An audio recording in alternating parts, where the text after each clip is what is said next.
this has been a full season of events, and a lot of focus on field day right now. Western States coming up, same weekend. That's not the end of the universe. There's one more big one after that, and it's the Tevis Cup event, I guess, race. And I don't know a whole lot about it other than it involves horses and a lot of radios. And big event organizing the radio part of that is Rick, N6KLB, and he's going to be enlightening us on the event and opportunities to participate. So Rick, take it away. So if you run into me out there on the course, now you have an idea of kind of what I look like, and you'll know who to avoid. So I'm going to talk about the Tevis Cup, July 24th and 25th, 2021. This is my 15th year of working on the event. It would be more than that, but we've had a couple of cancellations over the years. This event is a 100-mile equestrian endurance ride that starts off near Robbie Park, which is between Truckee and Lake Tahoe. And it roughly follows the Western States Trail. Many parts of it are similar to the Western States Endurance Run, which some of you at this club I know participate with that. And you're welcome to participate in the Tevis too. It's been held annually since 1955, with the exception of 2008, when we had the American River Complex fires. It was not held then. And then 2020 COVID, and that put a stop to that.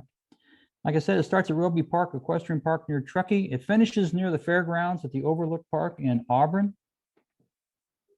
This is there you go. This is the course map, roughly. And you can see where it starts over here at Roby Park. And it's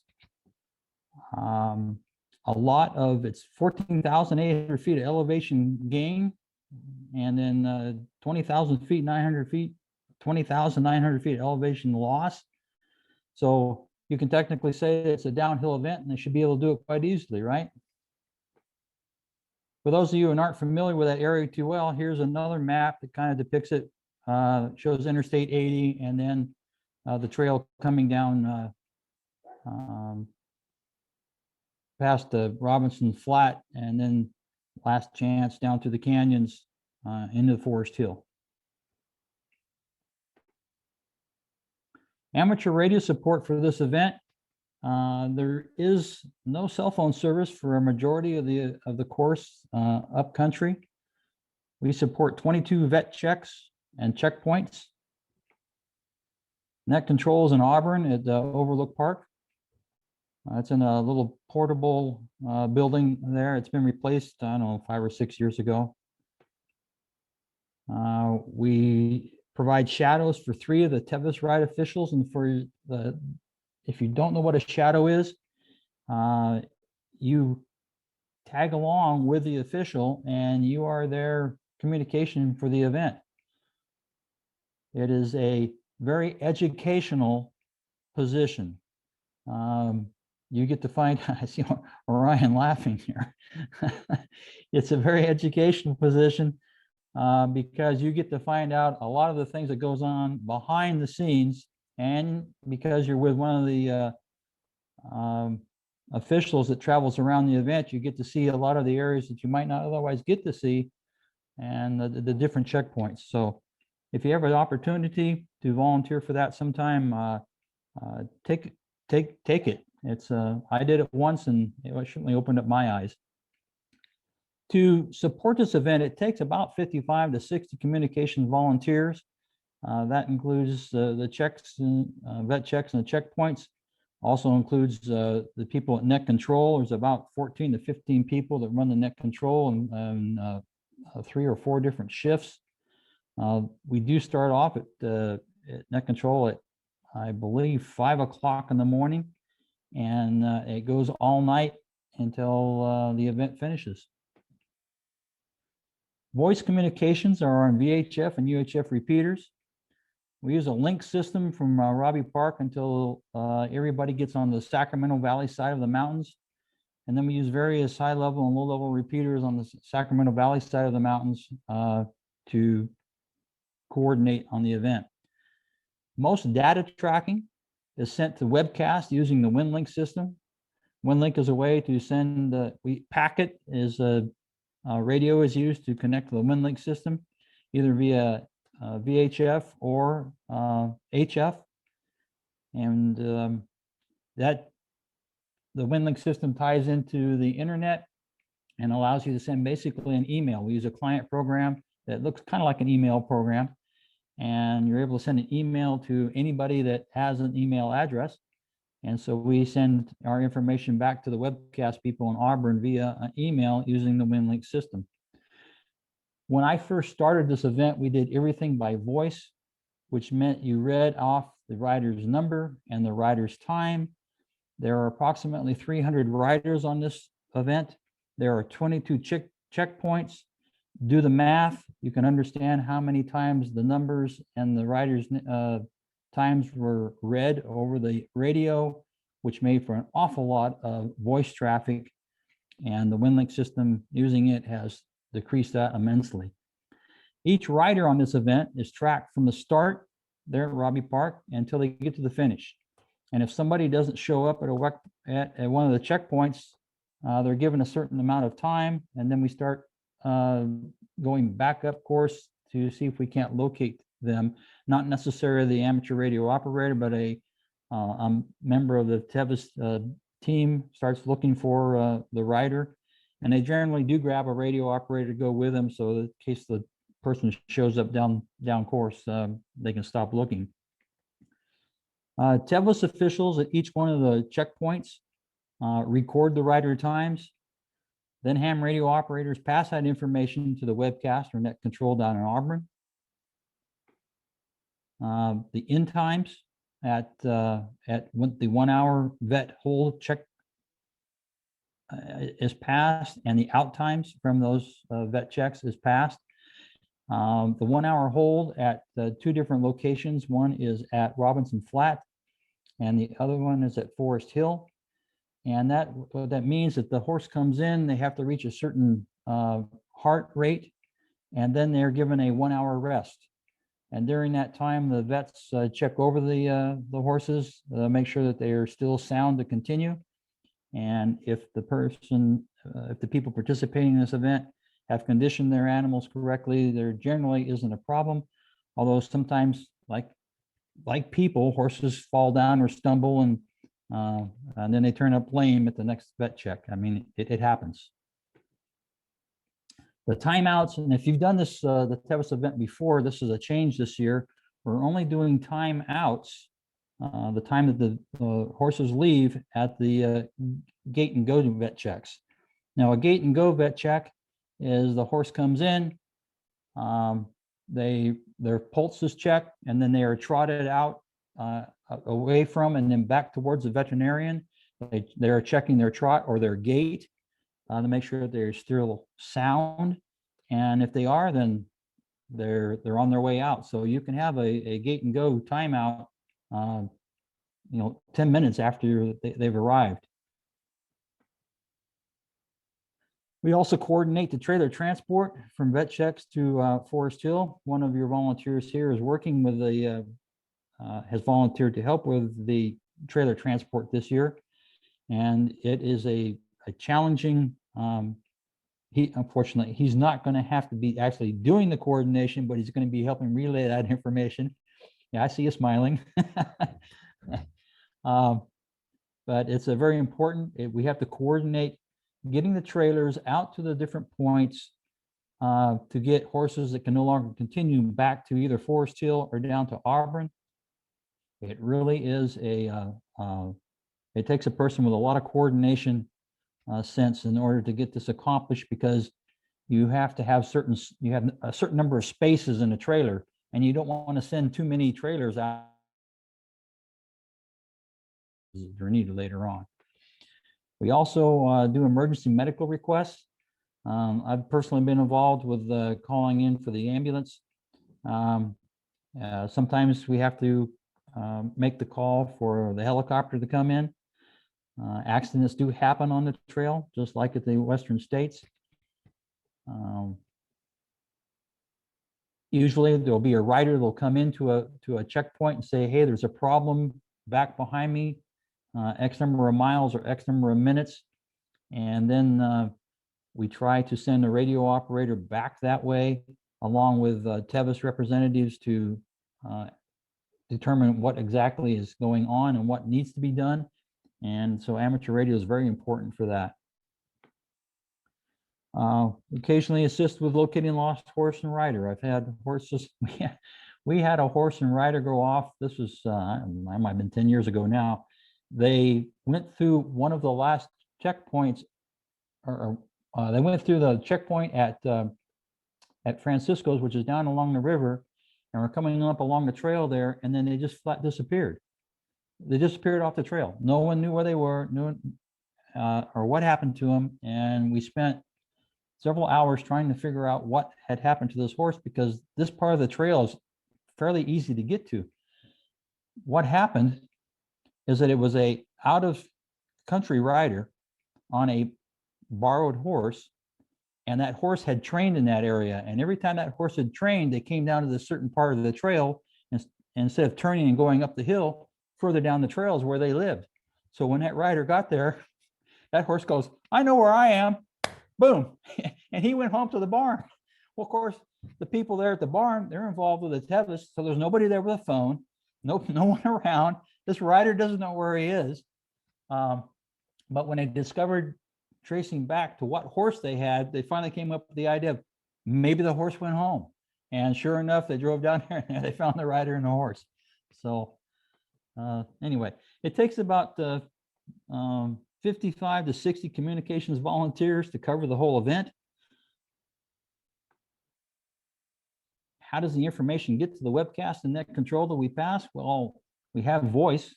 We have 5 primary repeaters, 4 backup repeaters, and 2 temporary crossband repeaters. If something goes down, we still want to be able to communicate, and we have in our communications plan a list of the repeaters that you go to. If you can't get one to work, you go to another, and it generally works fairly well. The 2 temporary crossband repeaters are set up so that we can communicate all the way down into the canyons along the river. If we didn't have those set up across the river, they're usually on the south side, we wouldn't be able to get out of there with the communications. Fortunately, most of our information that we pass now on rider numbers and times is done through packet radio and using the Windlink system. There are 8 Windlink gateways in the Northern California area, some of them in Auburn, Sacramento, and even down as far south as Stockton. There's 5 digipeaters, a couple of them that we have encouraged to be added, but there's some 5 digipeaters in the area that the operators can get to, and then they can get into the Windlink gateways. And then there's 2 temporary K nodes, which are similar to a digipeater, and that helps the operators that are down in the canyons and up high and along the course get into these temporary K nodes, and then they can usually get into either another digipeater or a gateway to get information into the Windlink system. And I'll back up again. And just because we're ham radio operators does not mean that we can't use something else. You have to be a ham radio operator to use Windlink. But if you happen to be in an area where you have a a cell phone data system that you can get into, you can set up a hotspot and you can telnet your Windlink information in, which is significantly faster than Windlink. And some people say, well, that's not amateur radio.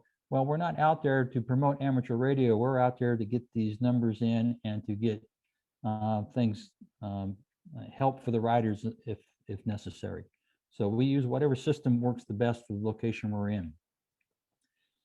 The vet checks or checkpoints range from a few hours near the beginning. One up there near the top, he starts at 6 o'clock in the morning, and by 8:30 he's done and getting ready to pack things up.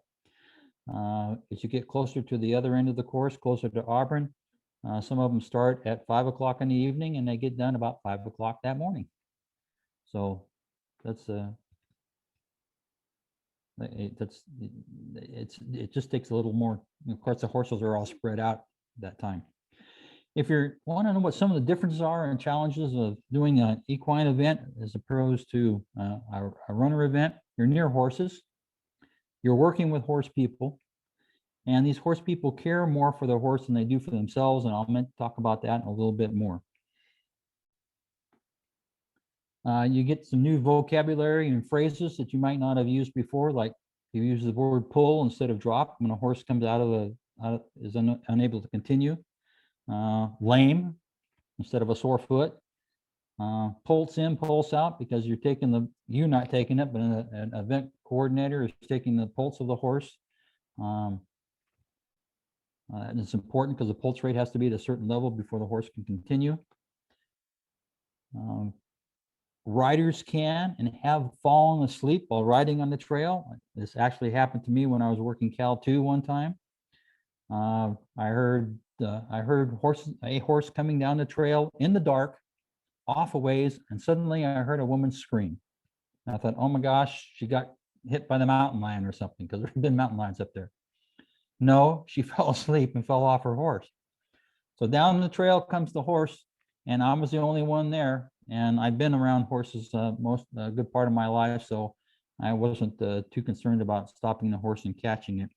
And that can be that can happen. You can be the only one there that can stop the horse. And after I stopped the horse, I hollered back into the dark. And she was still half a mile away. I said, "Are you all right?" She says, "Yes." "Do you know where my horse is?" "Yes, I have your horse." "Okay." And so she showed up and got back on, the way she went. Once again, unique differences of this event. You are near horses. You are working with horse people, and the horse people care more for the horse than they do for themselves. And I say that because I have seen riders come in who are dehydrated and undernourished, and they can't hardly stand up when they get off the horse, but they're more concerned about that horse getting water than they are taking care of themselves. And sometimes they need to be encouraged just to go sit down and drink something. So horse people are very dedicated to their animals. How to volunteer. If you wish to volunteer for this event, you can send an email to radio@teviscup.org. You can say in your email, "Rick, I'd like to volunteer for Tevis." And you could indicate whether you'd like to do a neck control spot or a vet check. And someone will get back to you. Last time I spoke with Randy was this 2 days ago. There were still openings to fill at the net control there at the Overlook Park in Auburn. Do you have any questions? I think I'm under my 10 minutes still, so do you have any questions? Everybody understood everything? What is the time commitment that these stations do require? You can be there like the checkpoints stations on the upper course are generally about 8 hours, or some of them are a little less. When you get further down the course, it can be a 12-hour or longer shift.